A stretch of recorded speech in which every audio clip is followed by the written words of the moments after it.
आपण बनवूया भाज्यांची कढी। त्यासाठी लागणारे साहित्य आहे मिक्स भाज्या, भेंडी अशी मधी चिरून घ्यायची, वांग, बटाटा, गवार, शेवग्याची शेंग, सोनेरी भाजलेले बेसन, लाल तिखट, मीठ, हिंग, जिरं, हळद, कढीपत्ता, लसूण, हिरवी मिरची। आता आपण फोडणीला जिरं टाकू। जिरं चांगलं तडतडलं आहे, त्यानंतर आपण लसूण टाकू। नंतर आपण टाकणार आहे कढीपत्ता आणि हिरवी मिरची, तिला भाजून घेऊ।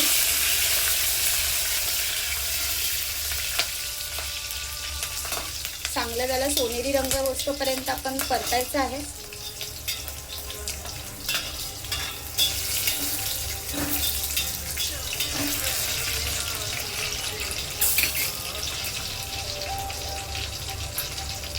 त्यानंतर आपण कांद्याच्या फोडी टाकू लांब चिरलेल्या, त्याला सुद्धा आपण सोनेरी होईपर्यंत परतून घेऊ। बारीक फ्लेम घ्या, नाहीतर जळून जाण्याची शक्यता आहे। आता आपण हिंग टाकू, थोडा किंचित हिंग टाकायचा,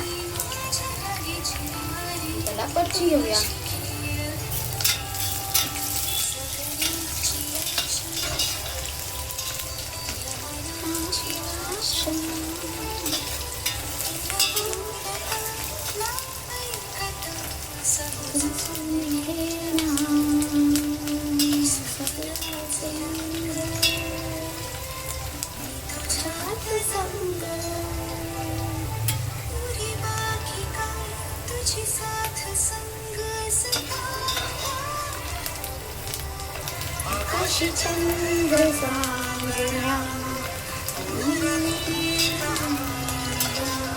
तिचा चमच हळद टाकू,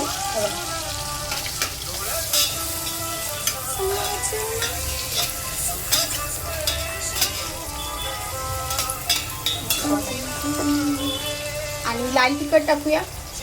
हा आमचा घरगुती मसाला आहे, तो टाकलाय मी, 2 छोटे चमचे। हे बघा, चांगलं परतून घ्यायचं, एकजीव करायचं। तर आता या सगळ्या भाज्या टाकायच्या। फोडणी आपली तयार झालेली आहे, या भाज्या टाकून आपण परतून घेऊया। प्रथम वांग टाकलं आहे, शेवग्याची शेंग, आता आपण मीठ टाकू चवीनुसार, तुम्हाला हवं त्याचं। आम्ही थोडं कमीच मीठ वापरतो। मीठ टाकलंय, चवीनुसार तुम्ही मीठ टाका, तुम्हाला हवं तसं।